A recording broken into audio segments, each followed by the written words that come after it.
we are live. Hey. Hello, everybody, and welcome to another episode. I think this is the 31st episode of the Justice is Here podcast. We have two guests with us today. Yay! We were just about to create a StreamYard link, but it just went live. But next week we gonna be back on StreamYard because I don't like restroom at all. This is not no and no. So this does not work for me at all. Um and I can't communicate with you all in terms of telling you to visit websites because I can't put anything on the link. So I am going to remind you to visit the Justice is All podcast. The Justice for All website at justiceforall.us. Justiceforall.us. One more time, that is justiceforall.us. Remember, we are still making our donation challenge. That has not disappeared. I know I haven't talked about that in a while, but we're asking if everybody watching this podcast donates 26 cents on a 28-day period. That is $5 a month. We are going to use that money to build our party, to get rid of the two-party system that's never been for us. So please make your donations at justiceforall.us/donate. That is justiceforall.us/donate. And I got one more announcement here and we'll get started. Um, I just gotta find it. See, I don't know how to we're gonna this is called adjusting on the fly, everybody. And I'm probably not gonna see your comments because it's not letting me post anything. Oh well, there it is right there. I guess you gotta wait until you get actually on there. There's the website. Um, that is the website. So let's see. So you gotta actually wait until you like get, yeah, okay. So we're gonna hide that. Uh, yeah, I'm so sorry. Okay, so there are 277 days until our convention, June 10th, June 11th, June 12th in Columbus, Ohio. We got a hotel selected. Yes, we know exactly where it's going to be at. We are about that close to deciding what sessions we're going to have. We are super excited. We want everybody that can to join us in Ohio. I want to meet people. I'm tired of Zoom. I can't do it no more. I want to see people from their shoulder down, like shoulder down. I see what you look like shoulder up, but no, I want to see what you look like shoulder down. So remember to put your comments in. And I'm going to talk a little bit about next week's show because it's going to be different. So I am going to I don't know which one of you want to go first, but I am going to let you all introduce yourselves, and whichever one of you wants to go first can go first. Ladies first, Lillian. Okay. My name is Lillian Copeland. I was the secretary of the Justice for All Party in California. I have been in finance for 20 years, and I'm a tax court practitioner. Those are my credentials. I am a firm believer in the two-party system. It is really just another form of fascism. So that's why I'm here.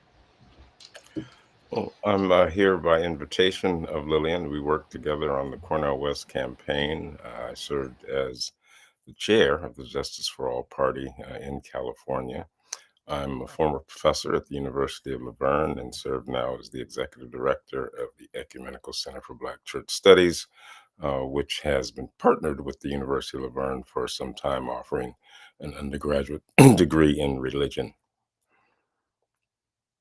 And I do apologize because I promised everybody we will be back on StreamYard next week. I can't see your comments, but please put your comments in because what I'm going to do is take this little phone, go to my own site and see the comments as they come in.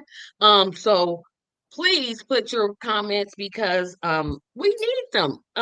What we're trying to do is and everybody knows our plan. We're trying to get 1,000 subscribers. We are at 384. Now my math is terrible, but I know that 1,000 minus 384 is a large number. So if you could tell 5 people about this podcast and have them subscribe, that would be very, very appreciative. We are trying to get the message about the Justice for All party out, um, so that we can grow as a party. Because, as Lillian said, the two-party system is, I don't know how worse it can get. Um, and I don't want to jinx anything or give them any ideas of things to do. So I'm going to keep it moving. So the first question I always ask is when somebody comes on for the first time is what led you to support Dr. West specifically? Specifically, I was born and raised in Sacramento, California, which is also the hometown of Dr. West. And as a student of philosophy, as an undergraduate, I was introduced to prophesied deliverance. And from that text, have been following his career. And so when he decided to run for president, looking at the alternatives at the time, I saw him as clearly the best option in the field. And so that's why I've been supportive of his voice and the Justice for All movement. Very similar vein. I am familiar with his work and I have seen him speak, and he is one that inspired me. None of the other parties ever inspired me. In fact, they actually just made me apathetic. So he was the first one that came up with the philosophy and the heart that I could follow. Why y'all making y'all answers short? Okay, so um now you all, here's another thing. I will be doing a special episode. I'm trying to get in touch with Mike McCorkle because ballot access is one thing that irritates my entire soul. Every state has different rules, and California seems to have rules that I can't quite, like, in my head comprehend. I understand Indiana. It's pretty simple. There's 2 ways to get on the ballot in Indiana. Number 1, you could be a write-in candidate, get 2% of the vote, you're going on the ballot the next election. Or you run a Secretary of State candidate, and if that Justice for All candidate wins, then you get on the ballot. Or you get 2% of the Secretary of State vote. That's pretty simple. But California seems to have way more rules, and I'm like, this makes no sense to me at all. Well, Lillian, do you want to take a stab at that? You probably know the details of the system a little better. Well, I don't. I'm gonna be going off memory, so my memory sometimes is a little bit lacking. But in general, it's 3%, 1% of 3% of the last election populace. So how many people voted in the last election is like, if I remember correctly, it's on the website, it's on the Secretary of State website, as is every state. So if you have a person in, if you want to know, just go to your own state Secretary of State website and it will tell you. But in general, I think it was like 3%, 1% or 3% of the people that actually voted in the last election is how many people we would have to register under our party. So they would physically have to either get the paper registration or go on the Secretary website and actually register. So last year, if I remember correctly, it was like 73,000 that we would have to obtain. And that was for the registration online. There was another type of registration that could be done that we chose not to do, which was the petition on the street, I believe. And that's a different number altogether. Yeah, so you could have a write-in candidacy, and still you would have to qualify for that write-in candidacy. So we had to have so many electors, and then we had to have so many alternatives as well, and then we could actually be a write-in. You can't just in California just write someone's name in and they get a vote. There's actually a procedure for that as well. Okay, I don't want to sound like I'm unintelligent, but that just went. I'm like, I think I'm getting it. I think I got it. Because that, oh my gosh, Oh, why let do me just states? summarize it for you. You need a whole lot No, of people. you did no, you did well. It's just like what I'm struggling with, and I know the answer to this question is why is it that why can't you write somebody's name in? Well, Like because the literally. Democrats control our state. You know, See, there it is. the See, party control the person that makes the rules. Are they going to make sure that they're inhibiting any other ones to follow after? Seems to be a kind of yeah, American you trend. know the answer. That's what I'm struggling with. Not the way you guys explained it. You guys explained it perfectly fine. It's just this whole thing that I hear, well, third parties can't win. And I'm like, well, that's because of this, and people don't want to hear all of the, the difficulties, right? But those difficulties make it hard for an alternative candidate to get on the ballot. Well, I mean, it's that. Then you can also look at the presidential debates. I mean, the presidential debates is actually run by a corporation, which only allows two people to be on the stage. Usually, two people to be on stage are like 15%, which actually eliminates most of the third parties. So it's a combination. It's accumulation of a lot of rigged systems. And everybody, keep your comments coming. Keep your comments coming. Now, in terms of my follow-up questions, that how close?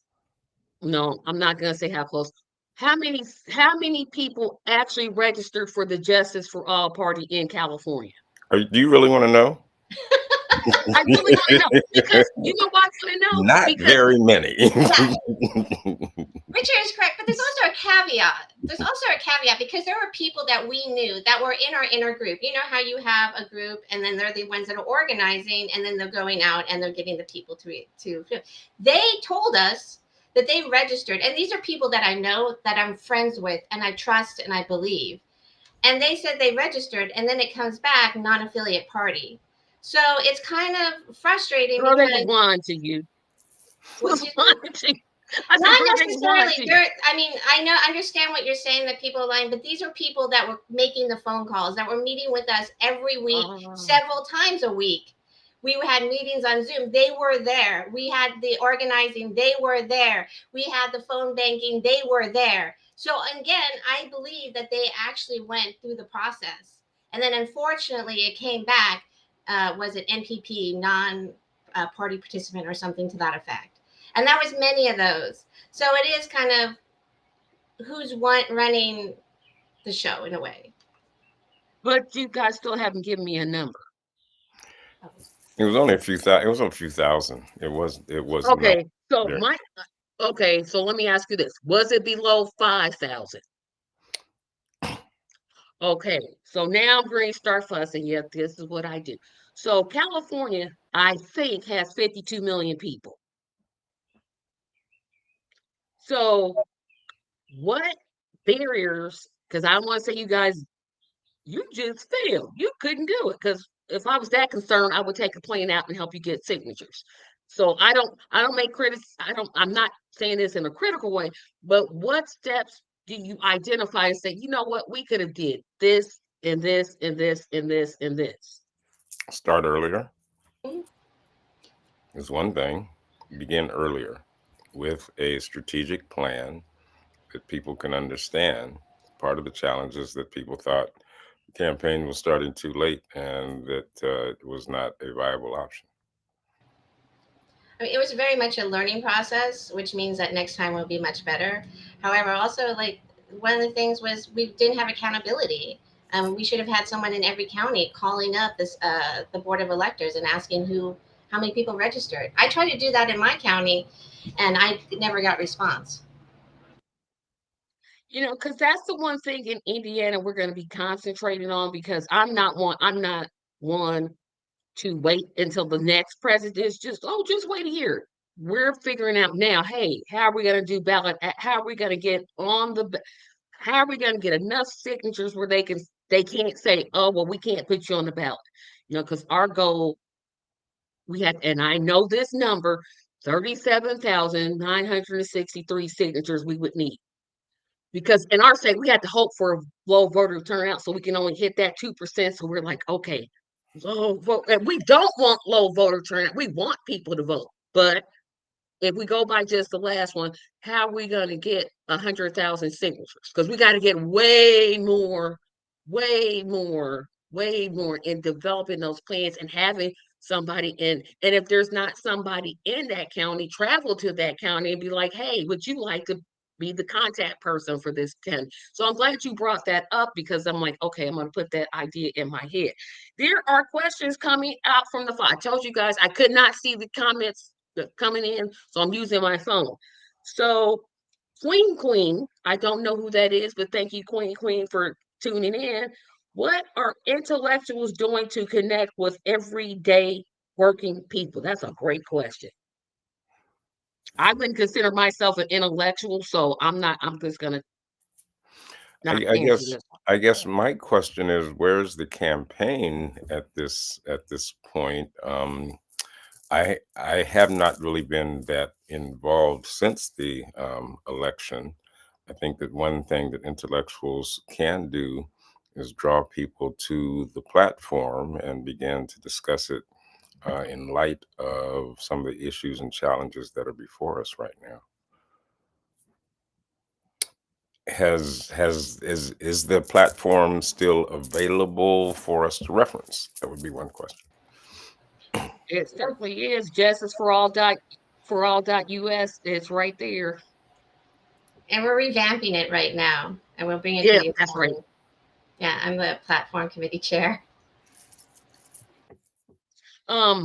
I know I can't speak for California, but I can only speak for Indiana. We are in the process of phone banking and connecting to people who had signed up to volunteers, and saying, hey, are you still interested? Then we're gonna have like a kickoff meeting January the 13th, 2026. And then we're gonna start concentrating on having more in-person meetings.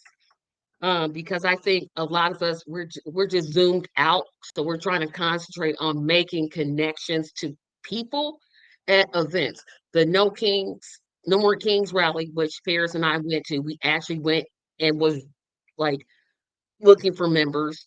Um, that's one thing. Making connections to like-minded community groups, that's another way. So we're really looking. That's what Indiana's doing. But since I don't live in California, I don't know if California's meeting. I don't know if you guys have had a meeting. I don't know if you're planning on having a meeting. I don't know what that plan is. Well, we're planning on probably getting organized maybe in November. We were talking about doing the bylaws.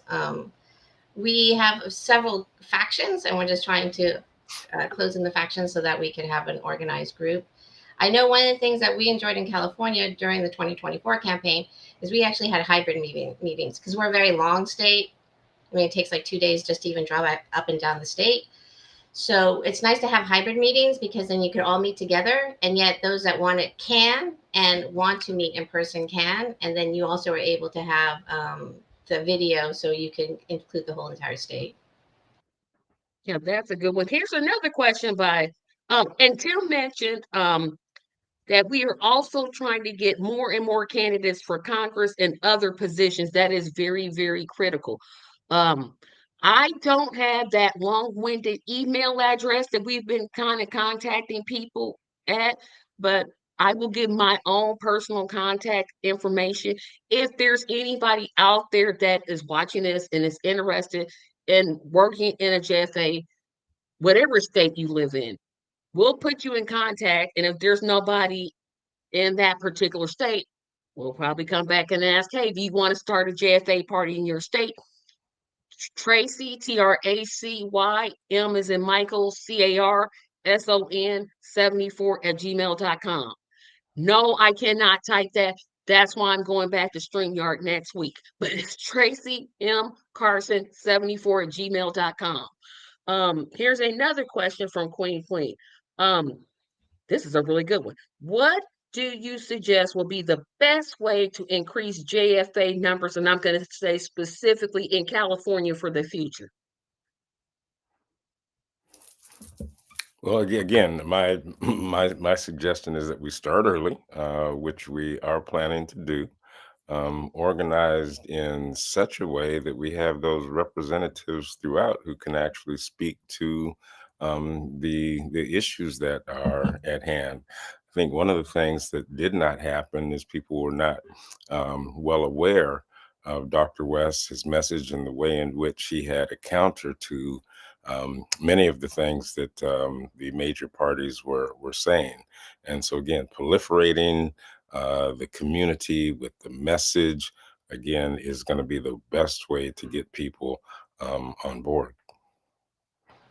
One of the things that I appreciated when we first started was the building of community. Because there's a lot of people that think exactly like us that are very frustrated, and people are hurting right now. And it was nice that in the very beginning, when before we even had a party, but we were just trying to find ways to build community, that we actually were starting to do the cyclonic dialogue. And just by that itself, so that everyone had a voice, we could hear from their perspective what was the problem in their community, and we could come up with solutions. To me, that was very powerful in the very beginning. I don't know if Richard wants to speak more on that. Well, I mean, there's a process that has been used out in an empire where where I live, called Psychonic Dialogue, and organization called the Circle of Chairs puts on these dialogues every 4 or 5 months or so on race relations. And the way in which it works is 5, 6 people sit in circle with a facilitator, and you talk about the challenges that are before you in a clockwise manner. Then you talk about your aspirations with respect to those same challenges in a counterclockwise manner. And then the last 20 minutes, you discuss how you can actually address the challenges based on what you've discussed in the circle. And what happens is, because it comes from the people who are there, the solutions are then very personal, and people can begin working right away to make some of these things happen. So we weren't able to do it as often as we wanted to, but in the few times that we did, it really did help to create community. Because even though we have this idea of truth, justice, and love, each of us is coming from a different perspective. And all those perspectives are important, but to have it actually cohesive is important, to have a vision to move forward to. Another question I want to ask, and I know this is a strange one, but um, when I was campaigning for Dr. West, I don't know if you all watched, but I used to have this other podcast called Congratulations to the 47th President of the United States, Dr. Cornel West. Go back, watch them. They're all great episodes. But I think that's all I thought I was going to do. I literally thought, this is it. I never would have dreamed, oh, you're state chair now. That wasn't on my placard. That wasn't on my card. It wasn't anywhere. I literally thought, okay, I'll just do this podcast. That'll be it. That's all I'll have to do. And for that, life give me something. But Lillian, you point to yourself, isn't but I that can't hear you. beautiful? But isn't that beautiful part of life, that our paths like divert and then they go into something entirely new? I mean, you never knew that you were going to be a podcaster, or how to learn podcasting, or how to even Oh, learn about all these no, streams. I had podcasted before. That's where I came up Oh, with the okay. idea. I was Okay. like, oh, we got a StreamYard channel. Watch this. Well, I mean, that's the thing. It's also all our experiences come up and they divert us into a certain path, and that's just beautiful to me. I think that is just gorgeous. I mean, I would not have met Richard, who I considered a good friend now, if I hadn't joined the party. And because of that, I'm able to, learn from him, and able to learn from you, and from there, I can move forward. I think that's beautiful.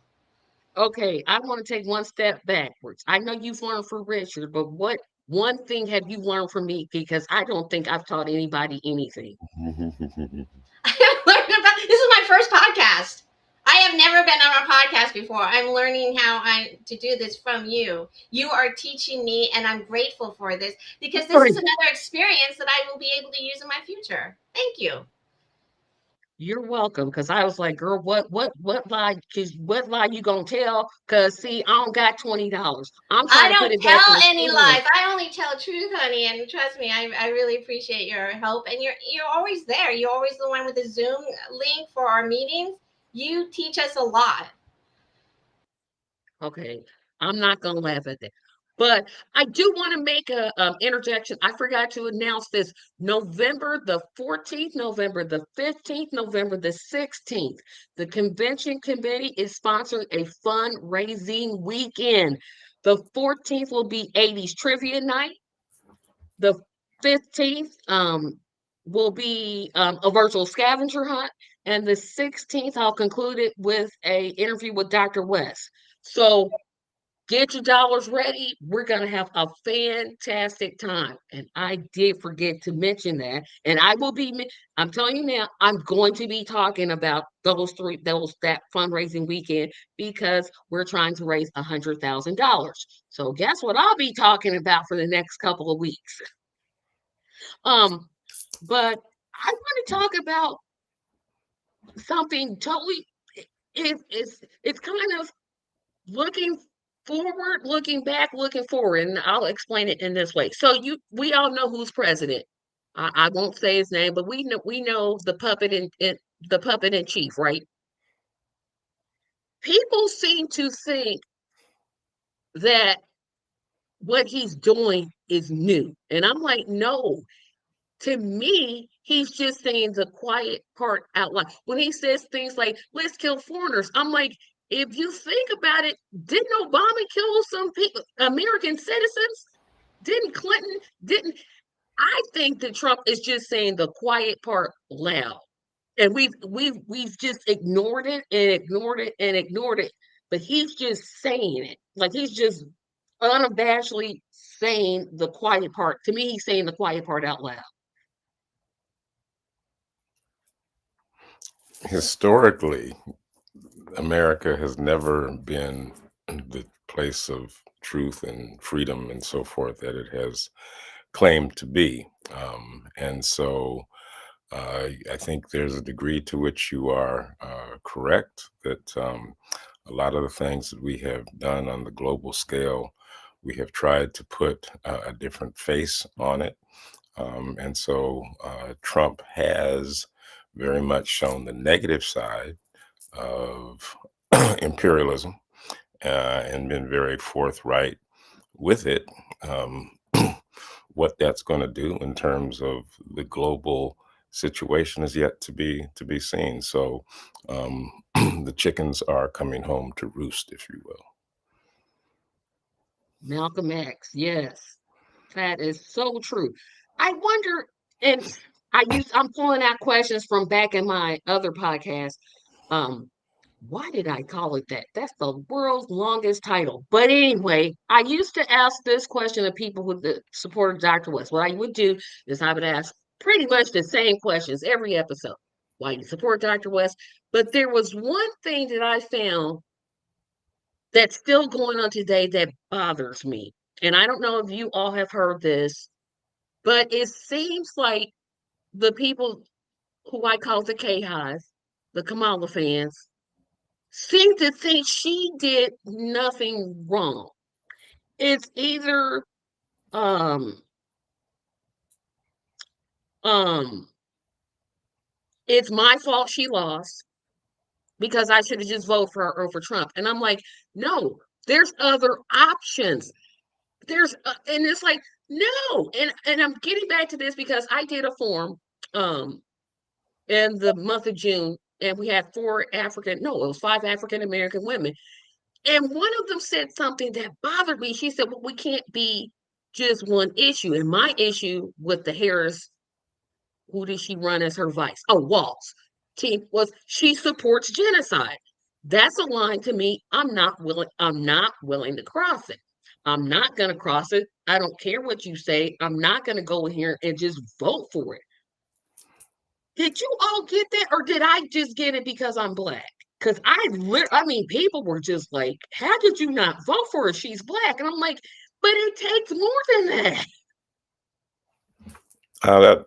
I mean, that was definitely a concern, an issue that was part of the campaign. I think that there was little time to really unpack everything that Kamala Harris stood for in relationship to Biden, Trump, and the others. Everything was just extremely rushed during those periods of time.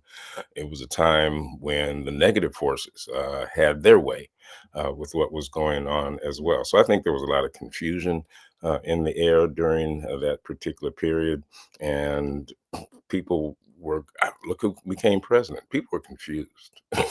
So I I'm going think to it. ask Dr. Rose a question. And Lily, Lily, I do not know you enough to be calling you Lily. Lillian, I'm going to get back to you because as two African Americans, we have always it was reared in me. You vote Democrat. That's what you do. That's you cast your votes. If they're Democrat, you vote for them. How did you get away from that? Because I know how I got away from it, but I'm really curious to hear how did you get away from that thinking, or are you still within that camp? no, I changed my party to the Justice for All Party, and the reason I did it is because the principles on which Dr. West was standing were principles that I'd been proclaiming from the pulpit for all of my life. And so the way in which he was approaching politics was one that I actually believed in. And so I could share that message with others. See, I came to it so differently because I thought, here's a party that doesn't listen to Black people. I cannot, besides the Civil Rights Act and the Voters' Rights Act, I literally sat here and thought, Tracy, what has the Democratic Party did for Black people? I did not come up, I still haven't came up with anything. I'm like, okay, there was, and then there was, I have came up with nothing. And so the more I ask myself that question, I was like, oh, I'm gone. Bye. See you. I can't no more. And I think, you know, that's one of the things I hope we address in our own states is how to not free Black people because we've been free. We free people, but how to get us out of that. And the public in general that propagandize you have to vote this way because of you might get the other guy. When really, in actuality, you're getting the same guy. There's really no difference between Trump and Harris, except for she's female and he's male. They had the same foreign policy. They had the same, I mean, like, I can't think of anything. So, Lillian, you go ahead before I keep No, on I going. just think it's. I mean, it's gaslighting, right? That's how I look at it. It's gaslighting. They're saying like, how come you didn't vote for her? It's your fault that we lost. No, it's not. It's your fault that you lost. It's not. It has no responsibility on me. That So to me, again, it's you gaslighting. To better me, talk about it.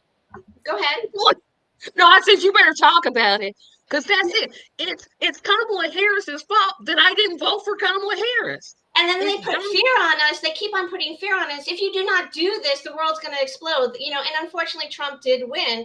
But at the same time, I mean, the world was already falling apart. Our systems were not sustainable to begin with. So to blame us that they did not win because we did not believe in this house of cards, shame on them. Girl, you better talk about it. You better talk about it. Because that's I'm like, how you gonna sit here and tell me one? Because of course I heard two things. One, you're voting against a Black woman. Okay, and I did vote. I was like, keep in mind this. I did vote for a Black woman, Melina Abdullah. She was my vice presidential choice. What we gonna? Well, she doesn't have a chance. That's because you don't give it to her. And I'll say this, and I'm going to move on to my next round of questions. If the Democrats weren't so scared of Dr. West, why did they spend $20 million to try to keep him off of ballots? That's my question. I mean, you're sitting here saying he doesn't matter, he's irrelevant, but you're going to spend 20 million. I can tell you exactly how you can spend $20 million way better than in court. But hey, that's just me thinking out loud. No, I mean, like that's the reason why I enjoy being in tax because you could actually see what we actually prioritize is by what's in the budget. Because the policies and the think tanks, oh, those are nice and beautiful, but until you actually put a budget line in there, they don't exist. I mean, the Democrats send around when George Floyd died, and they put the African cloth around them, and they kneeled. Well, Keep that cloth. that was a beautiful 30 seconds, but really, what did they do? Just to back to your point, Tracy. They didn't pass the George Floyd Act. That's what they didn't do. Didn't pass the John Lewis Act. Told 8 Democrats voted against a 15, which that's not even enough, a $15 minimum wage. I'm supposed to vote for this? I'm supposed to go out and say, yep, well, it's better than 725. We're still at 725. Your party is against, and this whole taxing tips thing, I promise y'all, I'm gonna do a podcast on that because that's some, I do not curse. I do not curse, but that's some of it. That's some real bull. Because I'm like, no, because you got to think of, and I They've just always think tax tips. you were They've saying always something. Go tax ahead. tips. Yeah, it's like we should get rid of the whole tip system anyway and pay those people a living wage where they can actually afford to live and not be like, okay, well, if you want to give them something, just say thank you. Okay, fine. But give them an actual wage. Who lives off? I think the actual wait staff, somebody told me it's like 213. Who lives off of 213 an hour? When I was a waitress, it was 235. I guess I was lucky. How do you, and then, because it's people like me, Tracy, she old school Bible. I go 10%. I'm like, I'm thinking I'm doing something big. And she was like, it should be 20 to 25. Are you kidding me? And then they say don't tip on your credit card because that doesn't really, you need to tip the person in cash. There's a whole bunch of other stuff in that tip stuff that I'm just like, y'all cannot be falling for what this man said. And point before I get to my next question. What happened to the $5,000 stimulus check? Yeah. Why you gonna believe anything I tell every Republican? Why you believe anything that man say? Every word when he opens his mouth, he lies, except for Project 2025. And here comes my next question. Before you do that, I was at the No Kings rally and saw a poster where it said, "Make lying wrong again." That was a good one. Lying's always been wrong. No, I'm make it wrong again. It ain't wrong when Trump does it, apparently, because he's lying all the time. So make lying wrong again is what the poster said. But I mean, really, has he been lying? Because he has been telling us the truth, but people have not believed it, or they've maybe Well, it depends. It depends on which story it is. If you talk about the fact that he said if it wasn't for him, LA would have burnt down, that's clearly a lie. That's a lie. That part's a lie. But anything that he's done to bring the troops into various cities is a lie. Most of the stuff they're doing with respect to the human trafficking is a lie in terms of the people they're going after. So a lot of the stuff he's doing is simply lying, and he gets away with it. Yep. And here's the one thing that I got so sick of hearing the election. I promise, Lord, please forgive me. I'm gonna ask his forgiveness because I was ready to literally lay hands on people and not in any biblical context. Project 2025. I don't know why the Democrats, I still contend the Democrats purposely lost this election. I literally, because I really can't think. I'm like, somebody should have told them, hey, why don't you come out with what you're going to do to stop this? Nope. All they talked about was it's dangerous. No, really? What you gonna do about it? And that's my question. So we know Project 2025 is on the loose because again, you have complicit Democrats and power-hungry Republicans. What is the Justice for All Party of California gonna do about it? That's a good question. I honestly am not giving that a lot of consideration. Here's about the well, I didn't realize there was going to be a turn that question, but what I was considering was like the Democrats raise because it's fearful. If you have a villain, it's easier to raise against.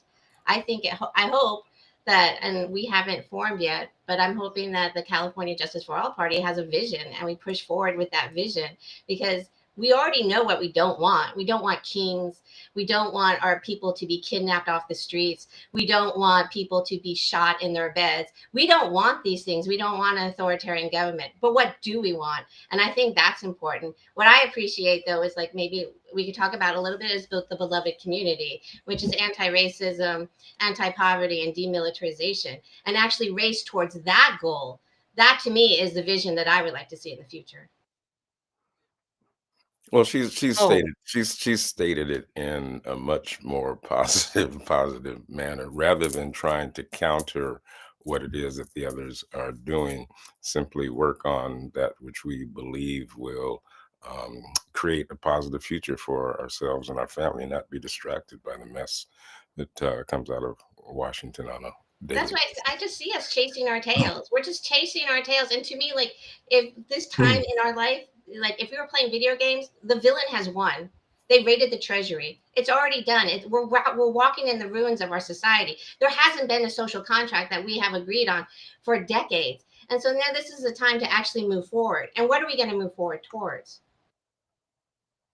yeah, you didn't know I was going to turn that question, my project 2025, into a whole question. But I just got so sick of it. I'm like, what are you going to do about it? What are you going to do? What are you advocating for? I didn't hear anything about, I still don't know what Trump's economic plan is. I don't even think he has one. Harris says she didn't talk about great. There's three issues that people will always talk about, and the number one issue is always the economy. Stupid. I don't care what election you're talking about. I don't care what year. What is your plan to improve the economy? That's what I want. Well, that's my vision for JFA Indiana. Is like we need to bump up. Well, one, we need to get rid of our crack butt governor because he's terrible. We have the worst governor. Oh my goodness, we got the we win. It's hands down. We got the worst governor. Yeah, y'all looking like that, but I'm telling you, Indiana, he said interracial marriage should be banned. Then his lieutenant governor said that the three-fifths compromise led to the end of slavery.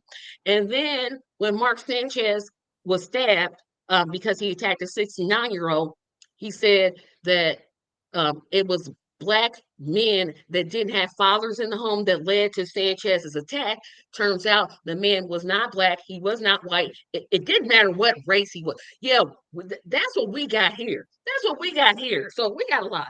But what I'm getting at is this: when there's so many things, right? Because there's the economy, there's the genocide in Gaza and the Sudan, right here in the United States. What is it that you think is going to give people hope? And how do you propose promoting that hope?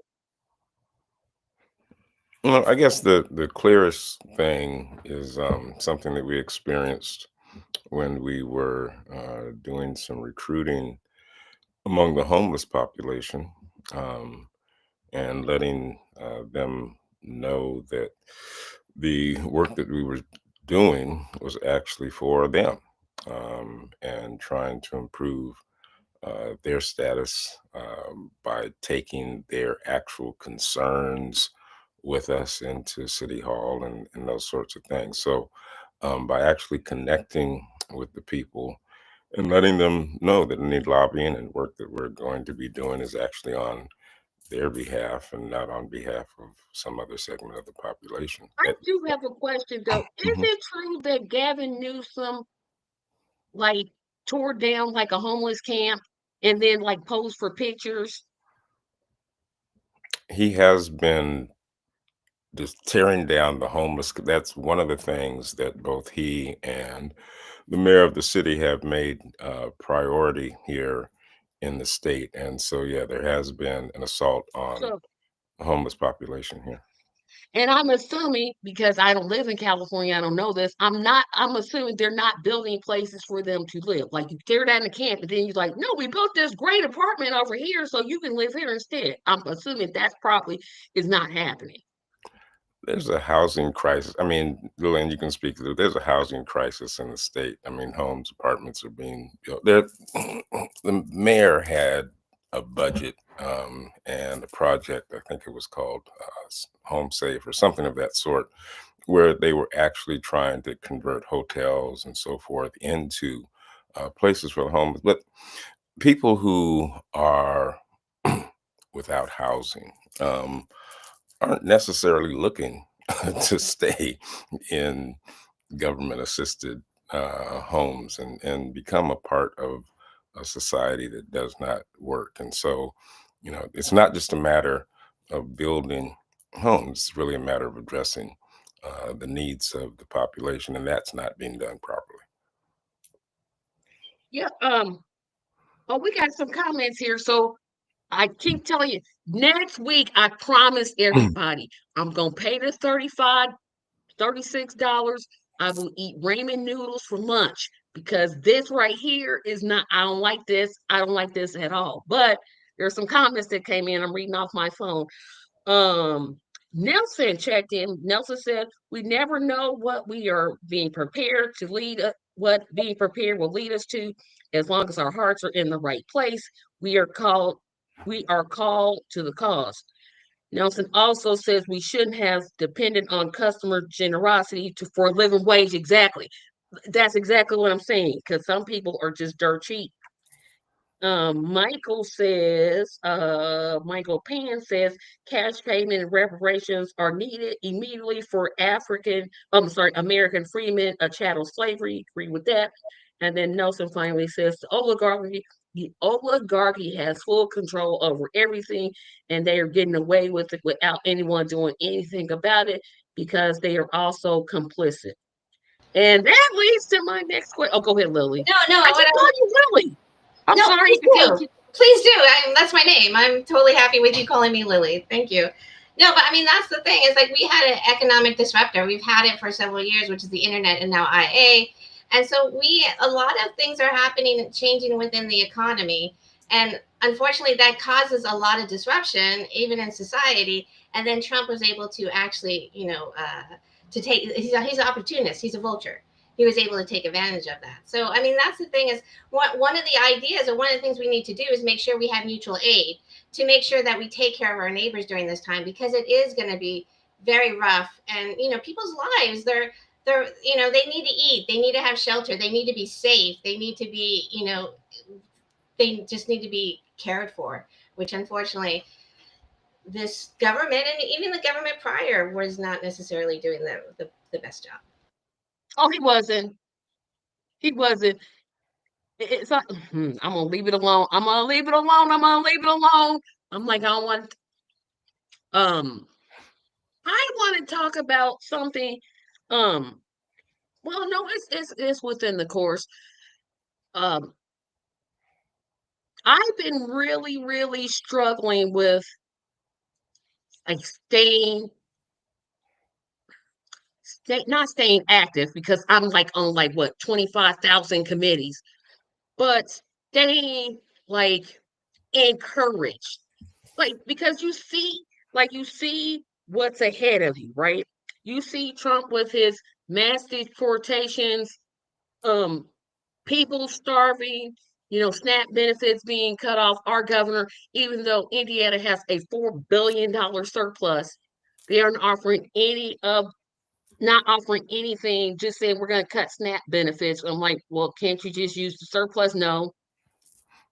We've been sitting on this surplus for about what, 7 years, 8 years, almost. When I look at the challenges that are ahead of me, it's hard for me to stay encouraged. It's just like some days I just want to quit and I want to be just like the rest of America. Just be like, okay, I don't care. What would you say to somebody like me? Either one. I'll read my poem. Lillian, you go ahead and go. No, and that's to me is why you need to have a clear vision, right? You need to not be running away from something, but running to something. And that's why, again, like I always I hark back to the beloved community, because you have so much history and so much literature in there, so much philosophy in there. And to me, that is where we could come together in mutual support so we could actually thrive. Because right now our state is traumatizing us. It continues to feed us fear. So that's why it's helpful to, you know, have a vision that's based on, in my opinion, based on love and based on a place that we can thrive, because our economy has never felt our actual power. Because we're all are just pinned down so much. They've never let us just be who we need to be so that we can thrive. And actually, in the end, the economy can thrive as well. And we all can thrive within that economy. It doesn't have to be an oligarch. It doesn't have to be exploitation. It can be based on something more. Well, I wrote a poem, and the poem does tell us that we should be encouraged in times like this. And so I'm trying to find it here on my telephone so I can give it to you properly. Do. And I'm not finding it. So, do you have another question? I put it. Um, I do. I have plenty more questions. Oh, Another thing I struggle with. I did find it. If you want to hear it. You did find it good. Okay, I'll save my question. Go ahead. Okay. Well, I was recently fired from my job, probably because of DEI. But you know, got to stay encouraged, right? So the title of the poem is "Fired Yet Hired." They were fired and hired at the same time. Fired from the little things, hired to go higher. Fired from worldly distractions and given a heavenly vision. Has one door closed for you and another opened? That is the essence of fired yet hired. The energy from righteous action can close a door, and the energy from that same act opens doors. Dead and yet alive. A seed enters the ground and dies. A seed enters the ground and lives. Transformed from death to life in an instant. Fired yet hired. Righteousness is honesty and integrity. Evil is dishonesty and bad faith. We believe in good over evil. Yes, it always wins. Oh, it's so hard to keep that. That's what. This is why yes, I'm gonna mention the convention again. Um, because this is why we need to meet in person. You know, the what he just read, if I was in I probably would start crying. I'm not a crier, but I might have shed a tear because we need that connection, right? We need to build that connection. But here's something that I dealt with, and I'm still dealing with it. So because I live on Petty Street, I try to walk according to what the Bible says. I really try my best. But sometimes Tracy lives on Petty Street. And the people that have been complaining about what Trump has did, the farmers and the people that are getting their SNAP benefits cut, they're the ones that tended to vote. So my thought was, you know what? Just what you get. I'm just being honest. This is what I thought. Like, you know what? Just what you get.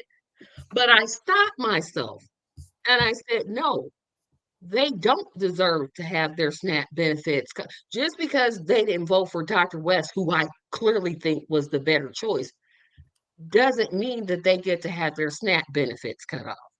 It doesn't mean that we get to deport people to countries and have side deals or bomb Venezuela for whatever reason it is that Trump is literally making up.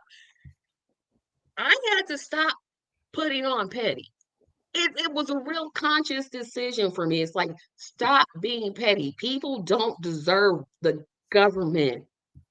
Even though they may disagree with me completely, they may be the most libertarian of libertarians. And goodness knows I don't agree with too much of what they say.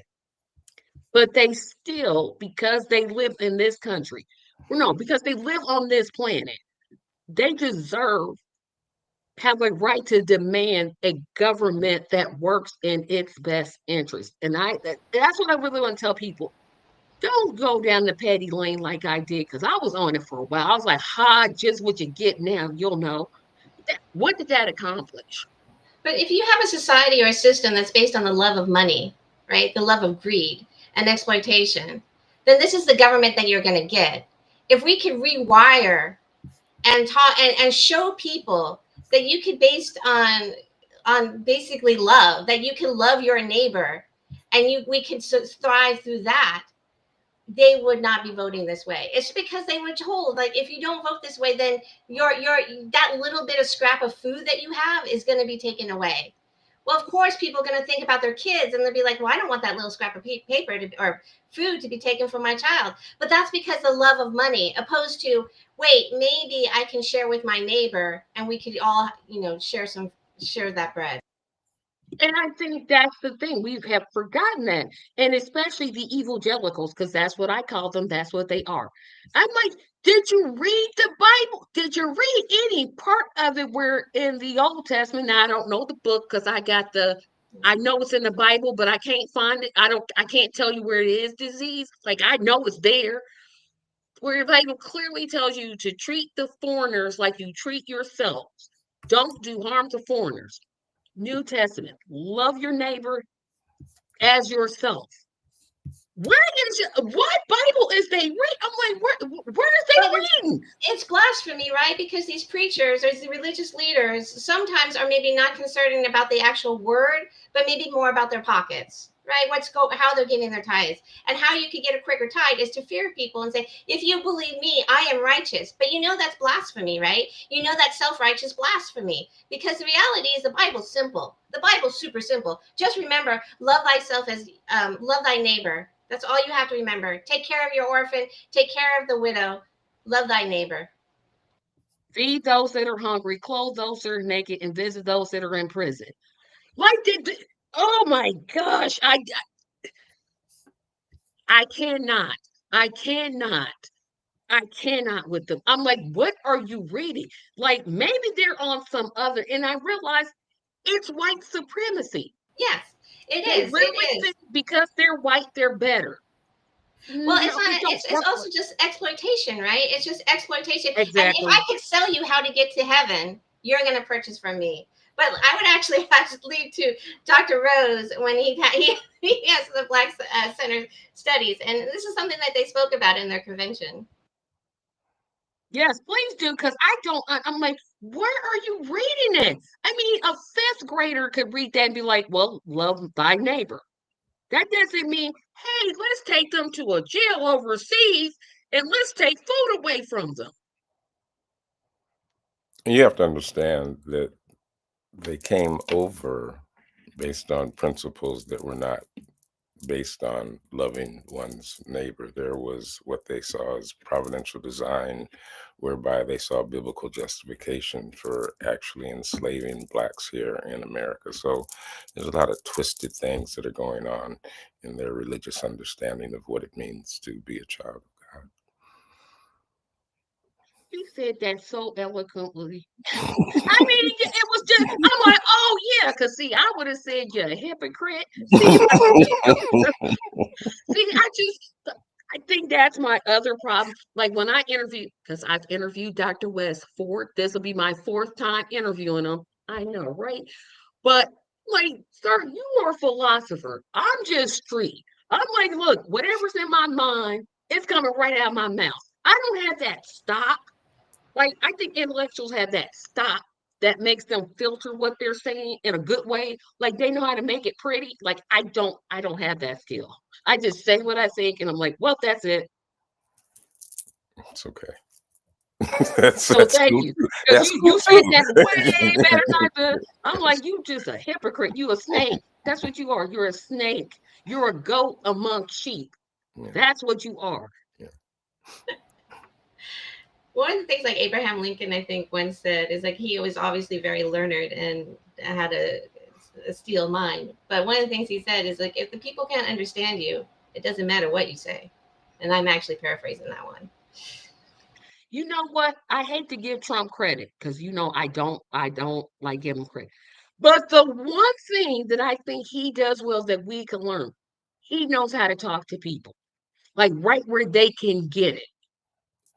I want to learn that skill, not from him. I don't want to learn nothing from him. But if we can learn that skill, like that one skill, That one thing, that literally one thing I'm saying he knows how to do well. Look at his rallies. I mean, the people are just like, now, of course, it goes too far, but he knows how to. I mean, he won this last election. He won a large percent of the Black vote. He won the Latino vote. He won a large amount of youth vote. There's something, he has that communication skill that I'm like, boy, I wish we had that. I wish we could use our communication skills to to for good. Not to do what he's doing, because what he's doing is terrible. But I'm like, that's the one thing, if I'm gonna give him anything, I'll say, yeah, he does that well. You always have to give the devil its due, right? Going back. Right. So you always have to give the devil its due, and it's not necessary. I mean, he's just a really good marketer. But I know, right? That's what I'm like, yes. What that if marketing skill is not necessarily a skill of intelligence. It's a skill. So it's I know, but easy I'm to like, what does obtain. he know that we don't know? That's where I'm like, that's where I'm struggling with, because I'm like, because I've always said I'm a very poor communicator. I don't think I'm just so, like, it's just like if I was telling you how to get to some place across town, I'd be like, well, just go down this street and then turn here and then turn here, and then you want to make a U-turn there and then take a roundabout, instead of just saying go straight. I'm giving you all the little, and there's a red house, and then there's a yellow house. And I'm giving you all these unnecessary details. Tracy, what does he have that you don't have? He Yes, invested a few million dollars to get on the air and to publicize his mess so that more people are able to see it and thank you watch for it. So making me feel better I about mean myself, because I'm that's like, that, I was I gonna say wish I she could. has a heart. no, I mean that's one of the things that Well, he has been able to market in ways that others are not able to, and the crash nature of his behavior and the way in which we've been trained to be selfish here in this country. He actually speaks to the ego of a lot of the because And the he's other, got poor people thinking he cares about them. I'm like, he doesn't. I'm like, how does a billionaire care about poor people? they want to be That makes no sense. But they're like, well, he they could. want to be like him. They want to be like Trump. The chances of being a billionaire, I'm gonna make it. I don't know about y'all, but I'm gonna make it. How many kids want to be like Michael Jordan? How many kids? I mean, it's the same. They're adults that haven't grown up. I'm sorry. Hey, my dream was to be a That's all. writer for Sesame Street. I mean, that's what I wanted to do. I wanted to be a writer for Sesame Street. I'm like, yep, I can do it. but I don't know if you said it or not because I was a little bit interrupted. But it's an image, right? It's not necessarily he has the money because he really doesn't have necessarily, or he actually is getting the money now because of all his deeds with the world leaders. He's being bribed.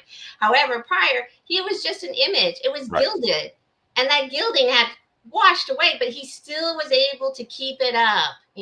I mean, look at his hair. I mean, to be quite honest, it's an image. You said it better than I could, because I'm like, I hate to be honest with you guys. I watched The Apprentice. I know it's one of those things I'm not proud of. I'm just not, but it is what it is.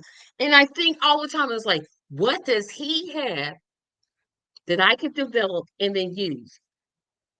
Obviously, I wouldn't use it the way he's using it, but I'm like, there's something. And I don't want us to be so influential that we're telling people, hey, I'll use this as an example and I'll get to my last question. So let's just say that Dr. West was really, really close to being president. We know he wasn't anywhere near, but he should have been a lot closer. But he got really close. And it came down to he lost. And he gives a speech and he tells us, hey, go to Washington, DC and just destroy the city. The first question I'm asking is, fool, are you crazy? I'm not going to DC and doing this. None of Trump supporters had that thought in their minds, like, hey, no. Again, the situation was the way in which truth had been manipulated so that what they thought they were doing was something that was patriotic, if you will. And But they so, didn't even stop to think, gee, I'm oh, gonna destroy here's land. here's another piece you should keep in mind. It's wrong when we do it, but it's Okay, when okay they do it, when they do it. Okay, yeah, so the they do it. rules have a tendency to change Mhm. when you're in power, and so you kind of manipulate things to your advantage if you Like, But can. it's an maybe identity they too. mind stop to think, gee, this is wrong. But Of it's the course, of course. identity of the individual too, right? The individual has a very cultish like atmosphere, and so that's what the identity there is like we have to defend because we are these righteous people. And the reality is like if they could just open their eyes, they realize that they're being played. That's what I'm like. Wait a minute, these fools done took some airline, done took time off of work, then said, okay, I'm gonna either fly, drive, or walk to Washington, D.C., and I'm gonna tear stuff. You never thought, gee, this doesn't seem right. Like that thought should have just came in. But you're right, you're absolutely right. But I'm just like, where did it come from? Where did But it there's come going to from? be a dark night of the soul, right, for these individuals. And this is the same thing with reparations. There's going to be a dark night of the soul where we're going to realize that what we have done, what people have done. And then when we come to that point of redemption, we have to basically try and true redemption. I'm not talking about, oh, I'm sorry, and then I'm going to do that Can't take again, like off. my kids. But like I'm talking about like true redemption, we have to allow them grace to come back, and that's going to be like I think a really challenging aspect that we're going to have to face. But again, until there's justice, and until there's justice of all the past deeds since 1776 and even probably before then, it's going to be a really challenging space to be involved in, to be here. And here's the last thing I want to say to all the Trump and him tearing him doing the removal of Black history. Um, sir, there's this thing called I'm calling him sir being sarcastic. There's this thing called Google, and you can just go type stuff. Watch so many. I have learned so very, very, very much about Black history, Indigenous history. I'm like, I didn't know that. They didn't teach me that in school. Um, you, we don't need a museum. You can't stop us. We're not going anywhere. You're not. No, we're not. We're gonna be here, all in your face. Um, but what I want to do is to ask you all. This is only what month 10 of the Trump administration. We got 3.5. We got 3 years of this mess to go. What This is getting back to my original question. What is I know you all haven't formed yet, but I'm assuming that you're going to form. What is on day when you've had your first meeting? Are you going to try to run candidates locally, or are you just going to concentrate on 2026, 2028? Or you're going to say, you know what? I don't think we should do that. I think we should do mutual aid. What Uh, is the objective? Like, what is the first thing you're going to do when you have I that first honestly, meeting? I think that's a good conversation to have. So I don't want to speak to that. I think the immediate challenge is to get um, Trump and the regime that he has out of office, because if he remains in office, I don't think there will be an election in that year. Martial law, which he's already begun implementing in various states, any way that he can to avoid being removed from office, he will put forward. This is the guy that, as you said a moment ago, tried to overthrow the government when he lost the election. You think he's going to just give it up? I don't. My thing is just to listen to our consistency. Like we need to know what their needs are because we're going through this process together. So we need to stand together. And so we need to hear what their needs are so we can hopefully meet them. Everybody, I do this all the time. I always say, I'm going to be 45 minutes. I done lied every single time. I have lied 31 episodes, because there's so much I want to talk about and I can't just cram them down. But I'm not even gonna lie and tell you I regret it because I really enjoyed this interview. Remember, next week I'm back on StreamYard. I will be eating ramen noodles for lunch because there's no way I'm coming back to this restaurant. I don't like it. 10 thumbs down, thumbs down. I don't like you, restaurant, but I'm glad it worked. So we'll be back on StreamYard next week. We will let's see, next week is the last week. Next Saturday is the first. It's the first, that one. Yeah. Yep, so it's the month of November. I'm telling you now what we're going to be talking about. It's all convention talk. November is convention talk. December is convention talk because our last show of the year will be December the 18th. I take a 3-week break and then we come back Thursday, January 22nd. We are coming back on a Thursday. So keep that in mind. We're winding down. We're moving to Thursdays. I know it's a big change, but we're going to move to Thursdays starting January 2026. Keep in mind that yes, yes, yes, we have finally selected.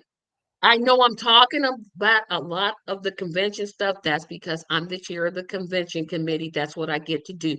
But we have finally selected a hotel. Go to jfaconvention.com, June the 10th, June the 11th, June the 12th, Columbus, Ohio. Join us. Remember to join us, join us, join us for our fundraising weekend. 3 days in a row. Yes, I'm going to be able to live and tell about it. I'm going to run on and see what the end is going to be. November the 14th, November the 15th, November the 16th, 8 o'clock p.m. each of those nights. We are going to have 80s trivia on Friday, virtual scavenger hunt on Saturday, ended it with Dr. West on Sunday. Great, great time. Is there anything either of you would like to tell the audience or encourage the audience or Just thank you. It was a pleasure being with you all. Keep on fighting. I mean, there's a better future than what we have here. It's either the status quo or fight. That's your choice. Thank you, Tracy. I appreciate you the opportunity to be here. It's nice to see you again, Richard. Likewise. thank Thanks. you? And remember, everybody, always, always walk in truth, justice, and love. Have a good evening, everybody. Good.